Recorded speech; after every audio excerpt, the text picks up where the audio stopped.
Hey, you. You're finally awake. Hello Smut Squad and welcome back to the channel. Today I want to look at video game sequels, and particularly ones I consider absolutely epic. And for this, I believe that these sequels are so good that they make the original just non-playable. Like, you look back and go, ugh, I can't be bothered with that. Why would I ever want to go back to that? Before we go any further, if you think I deserve it, please remember to hit that like, hype, and subscribe button, as well as listen to the weekly podcast and join our free Discord.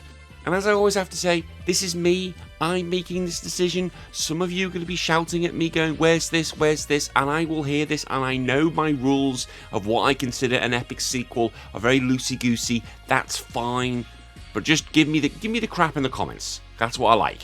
Alright, let's get into it, shall we? Some epic gaming sequels. Tekken 2.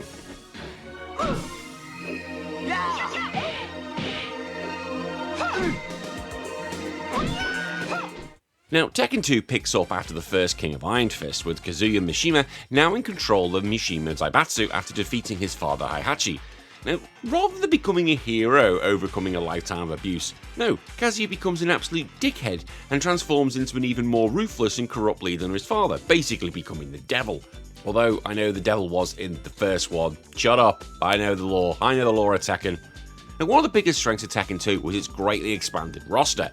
You still had fan favourites such as Paul Phoenix, Nina Williams, Anna Williams, King, Martial Law, and Yoshimitsu, but there's also Jak 2, which is an upgraded version of Jak 1, but you had newcomers like the God Jun Kazama, Lei Wulong, Bruce Irvin, Beck, Roger and Alex, and they added some new fresh fighting style and personality.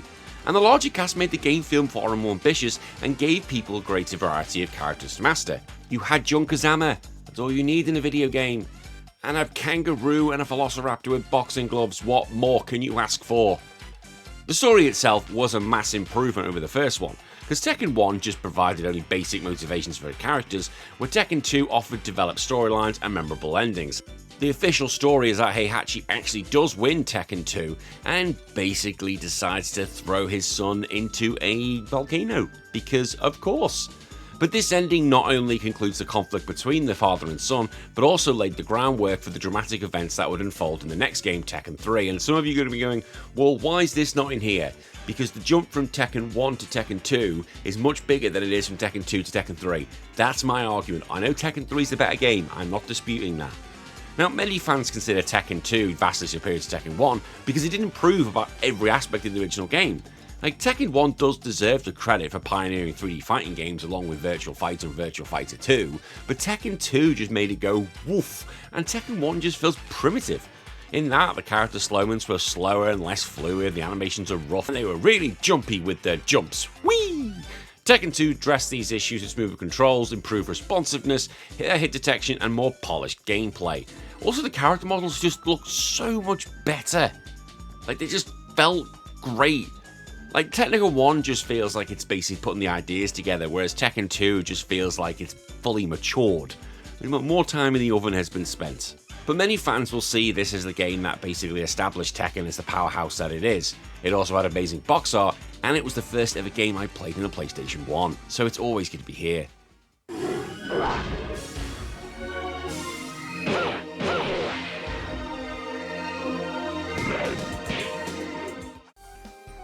Street Fighter Alpha 2.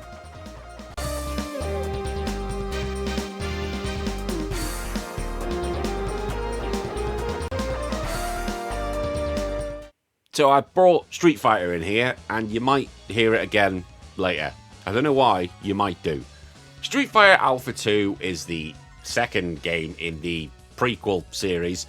Basically, Street Fighter Alpha 1 was the first one. Now, when Street Fighter Alpha 1 came out, everyone was a bit like, ooh, this is Street Fighter plus anime, because it was highly influenced by the Street Fighter 2 animated movie, which is absolute godlike and possibly the best animated movie video game adaptation we've ever received. Street Fighter Alpha 2 just takes everything Street Fighter Alpha 1 does and make it better. I don't really say much more than that. It's just better. Street Fighter Alpha 1 is still playable. It really is. I'm not saying it's a bad game. It's not. It still plays very well. But it's like Alpha 2 is what it was meant to be. So the reason why I put it up there is because why would you go back to Alpha 1 because there's Alpha 2, which is the actual complete game. And it's got Sakura in. And that's all you need. Sakura is the GOAT. And it has the best box art ever in video game history. I will fight you all. Again, I keep threatening to fight everyone. I really will. It's a short one, this one, because I don't need to say much more than that. Street Alpha 1, as I said, is a still quite good playable game. But Street Fighter Alpha 2 just basically takes everything it had and then builds on it and makes it a better game, more complete game. So going back to it just feels like you are going backwards in the game and missing out on loads of features that the second one introduced, like the custom combo system, the better handling, the more characters, the more stages, the better artwork. Yeah. What more can I say? I still love Street Alpha 2. It's just as good as Street Fighter Alpha 3. There's the question, which one of those is the better one? Alpha 2 or Alpha 3?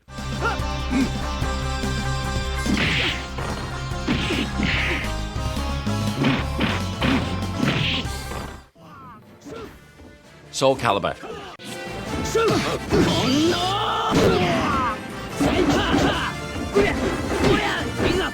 Now, Soulcalibur is regarded as one of the greatest fighters game ever made, and had that massive leap forward in not only its own series, but just the whole genre.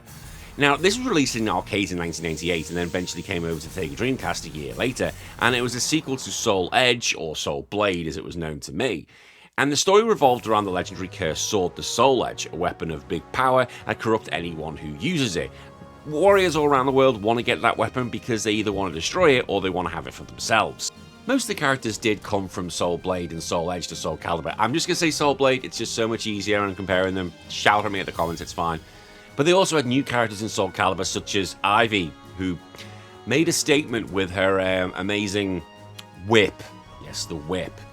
And unlike many fighting games that focus on hand-to-hand combat, Soulcalibur centered on weapon-based fighting, and each character had a unique weapon that dramatically influenced their fighting style and their strategy.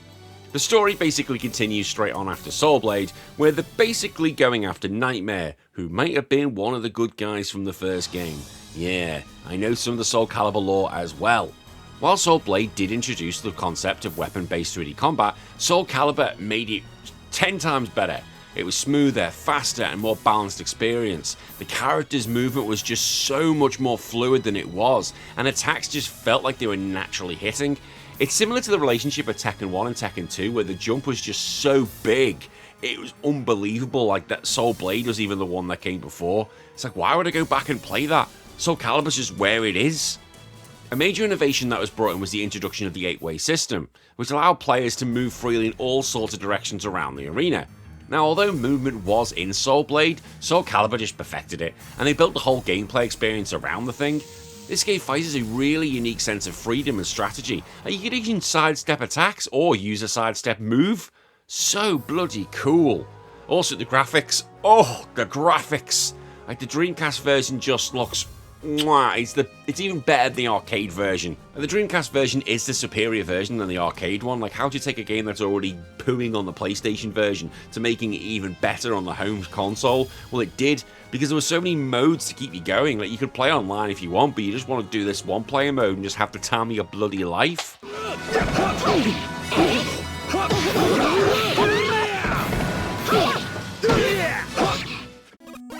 Mega Man 2.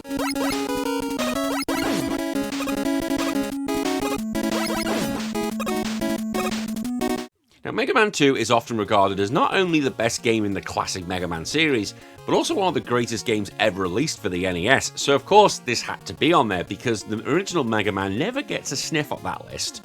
This was released in 1988 in Japan and 1989 in North America, but it arrived at a really crucial moment for Capcom. The original Mega Man had developed a small following, but it was Mega Man 2 that transformed the franchise into the major success it is today. It built on the foundations of the first game in delivering tighter gameplay, better level design, more memorable music, and a much larger sense of adventure. The story takes place after Mega Man's victory over the evil Dr. Wily in the original game, and Wily returns and constructs an entirely new army of Robot Masters to carry out his plans for world domination. And one of the biggest reasons for the game's success was its unforgettable lineup of the Robot Masters, and players could choose the order in which they battled against the 8 unique bosses: Metal Man, Air Man, Bubble Man, Heat Man, Quick Man, Wood Man, Crash Man, Flash Man. Feels like I'm doing the poker app doing that. But each Robot Master possessed their own distinct personality, their appearance, stage theme, and when you defeat them, you just get their weapon. But in reality, all you need is the Metal Blade from Metal Man, and then just have fun, because the game is so much fun when you've got that weapon, because it's so goddamn broken. The level design also represented a huge step forward from the original game. Each stage felt unique, introducing different obstacles, enemies, and environmental hazards. Heatman's disappearing block sections tested patience and timing, whereas Quickman's deadly laser corridors demanded quick reflexes. The variety kept the experience fresh from beginning to end and ensured that every stage offered its own memorable challenge. And many fans consider Mega Man 2 vastly superior to the original Mega Man because it just improved on absolutely everything. And whilst the first game did introduce many of the series-defining ideas, it was criticised for its extreme difficulty, limited weapon usefulness, and rough design choices. Mega Man 2 pooed all over it, refined the controls, improved stage balance, and created a much smoother experience, and was still challenging without feeling unfair. The presentation is also a major leap forward. Character sprites were larger and more detailed, stages featured stronger visual themes, and enemy designs were actually more imaginative. The game possessed a polish and confidence that the original often lacked, and despite the limitations of the NES hardware, Mega Man 2 did create a colourful and energetic world that remains instantly recognisable decades later. The replay value was also greatly expanded. The non-linear stage selection allowed players to tackle the Robot Masters in different orders and experiment with alternative strategies. Don't want to do it with a Metal Blade? Don't have to. Do it with another weapon. It's easy for me to say why this is on the list. It basically took Mega Man and took him to the moon. And everyone keeps saying when it comes to what is the best Mega Man game, it's either this or X2. They're the ones that are always fighting out for the top dog. I honestly don't know which one, because I like all of them. I haven't played X4 though. That's for the future.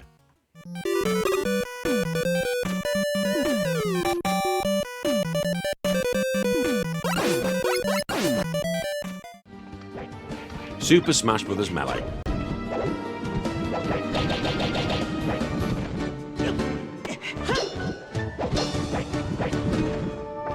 Super Smash Bros. Melee can be regarded as one of the most influential and beloved fighting games ever made. It was released for the Nintendo GameCube in 2001 and was such a huge jump from the original on the N64, it's like, why bother even playing it? Like, it still had that fun crossover that the first game did, but everything has been improved. Like, it didn't even handle anything like the first game, but now still makes it so the pros can play, but still feels accessible to casual players. Like, even more than 2 decades later, Melee continues to remain inactive in the competitive scene, and people often compare that to Ultimate. Yeah, when it comes to big tournaments and fighting game tournaments, you'll often find both of them being played.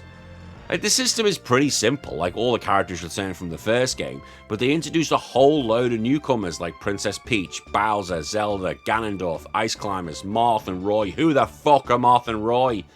Yes, many of us were introduced to the Fire Emblem series because of these two, although I didn't know who the hell they were, they're just guys with swords. But for many players, Melee was what this thing did. It basically brought you into new gaming series. And that was the same for me when I played the original, because I had no idea what Earthbound was. I'd never had it on the Super Nintendo.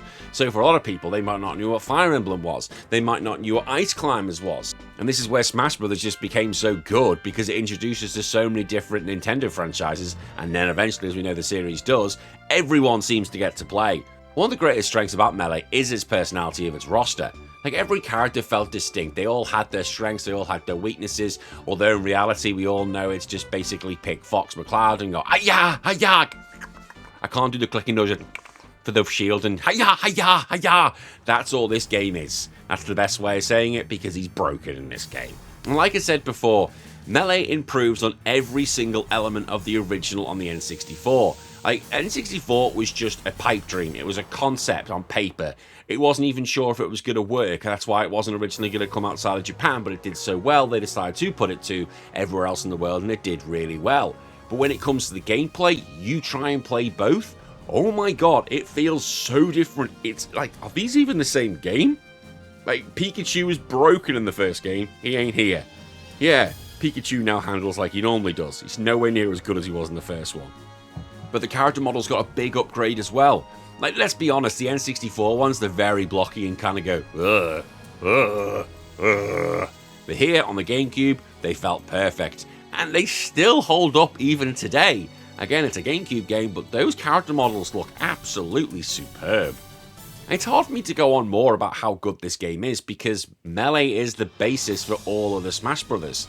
Like, without Melee, we wouldn't have Ultimate, we wouldn't have any, we wouldn't have Brawl. This is the one that set it off. This is the one that made it the running success it is. Yes, the N64 was there, but you don't bother going back to that. maybe to see how the series started for shits and giggles, but other than that, you go into Melee.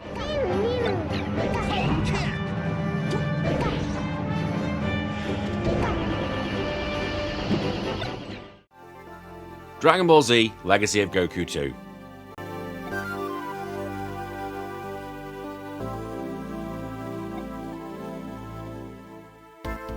Now, I'll make this very clear. I played Dragon Ball Legacy of Goku 1 twice, completed it from start to finish, and I hate that game. It's one of the worst games I've ever played on the Game Boy Advance. Yes, I don't care what anyone says, you can fight me, I hate it. It's terrible. But thankfully, Legacy of Goku 2 is one of the best Dragon Ball games on the Game Boy Advance, and improves on everything dramatically. This was released in 2003 and adapts the Android and Cell sagas from Dragon Ball Z, but this time it allows players to take control of multiple Z fighters rather than just be limited to Goku alone. Because Goku was basically criticised in the first game for repetitive gameplay, poor balancing, and frustrating difficulty. Yeah, it was crap. Goku would get beaten by foxes or wolves. Yeah, the mighty Goku, oh no, it wasn't a fox, it was definitely a wolf, it was not a fox. Either way, Goku was getting killed by wolves. Here, it's just more of a fun time. And as I said, rather than just play as Goku, you can play as Gohan, Vegeta, Piccolo, and Future Trunks. That's cool! The more characters, the better, but each of the characters had their own unique abilities and their different strengths, making exploration more engaging and encouraging players to use different fighters to overcome the different obstacles. One of the most enjoyable aspects of Legacy Goku 2 was its RPG progression system. The characters would gain experience points, leveling up and becoming progressively stronger throughout the adventure. You'd be able to unlock new abilities and increase statistics, providing a satisfying sense of growth, capturing the actual spirit of what Dragon Ball's meant to be, not getting killed by a wolf. The Legacy of Goku, or the first one, could have been a good game, but it was just shit. Legacy of Goku 2 refined those controls, improved the balance, and created a much smoother gameplay experience. Combat was actually faster, movement felt more responsive, and the progression was significantly less frustrating. All I can say, play the first one, and then just vomit because it's terrible. Everything about that first game is dreadful. Thankfully, this is awesome. You can probably put it up there with some of the best games on the GBA. Yes, it's that good.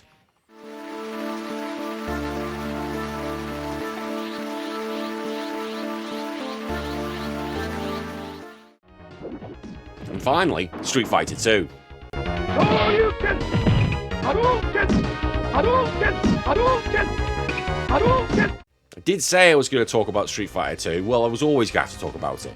Street Fighter 2 is widely considered the most important video game of all time. I put it up there and definitely top 10 in most important video games ever made. Released by Capcom in arcades in 1991, it revolutionised the whole fighting game genre and the whole arcade scene just in general. Now the original Street Fighter, very rough. Put it like that. If you ever had a chance to play the original, now I have never done original hardware, but I have done in some of the collections, it is extremely rough as you can only play as Ryu or as Ken in the 2-player mode. Oh dear, it is bad. But a small young team from Capcom basically were tasked with making the second game, and what they did? Wow. The story takes place several years after the events of the first game, and fighters all around the world gather to compete in the second World Warrior Tournament, each bringing their own motivations and fighting styles. The two heroes, you should say, from the first game, Ryu and Ken, are now joined by a whole cast of international challengers, including Chun-Li, Guile, Zangief, Dalcium, Blanca, and He Honda, and they get to be known as the World Warriors. And there are boss characters as well, with Balrog, Vega, Sagat from the first game, and M. Bison, who's the head of the criminal organisation Shadowloo. One of the game's greatest strengths was that roster. Prior to Street Fighter 2, most fighting games did only have a handful of playable characters with limited differences between them. But with Street Fighter 2, every character, apart from Ryu and Ken in the first game, had basically so much difference between them, different personalities and fighting style. It was amazing, so you could really adapt to how you wanted to play. But this level of variety meant that every matchup felt different and encouraged players to try and experiment until they found a character they liked. And I've always been a boring Shoto, so I've always gone with Ryu, until Sakura came around in Street Fighter Alpha 2. For the first game, it was just panned because, well, you could only use Ryu for a start, special moves were a joke to use, and if you could use them, they were absolutely broken. But Street Fighter 2 addressed these shortcomings with very responsive controls and carefully designed characters and mechanics that rewarded both strategy and skill. But the competitive depth of Street Fighter 2 became one of those defining features. Players started discovering advanced techniques such as the combos, which weren't actually even meant to be in the game, they were put in by mistake. But there were whole competitive scenes, and the arcade scene blew up because people wanted to get better and better and better. The soundtrack was also godlike. For God's sake, Guile's theme, which I'm probably playing right now, is one of the best songs ever made and can go with absolutely everything. Seriously, go bang your missus or bang your fella and then put this in the background and it sounds absolutely fantastic. I've not tried it myself because the missus would absolutely hate me. Perhaps the most important reason Street Fighter 2 is remembered so fondly compared to its original is it didn't just improve on it, it basically made the fighting game genre as it is. It's insane how big Street Fighter 2 did, what the effect was in the whole gaming landscape, community, the world, and where we would have been without Street Fighter 2, I do not know. But why oh why would you ever want to go back to Street Fighter 1 if not just to go blah, blah? Because after 2 minutes, you're just gonna want to vomit your guts out and then rush to that Super Nintendo and give it a cuddle and say, I'm never going to leave you again.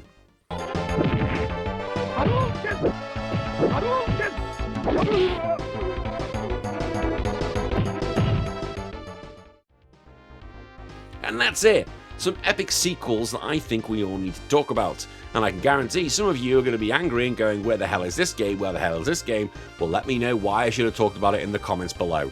Until then, I'll see you all in a few days from the video. You all take care of yourself. My name's been Danny. Follow your dreams.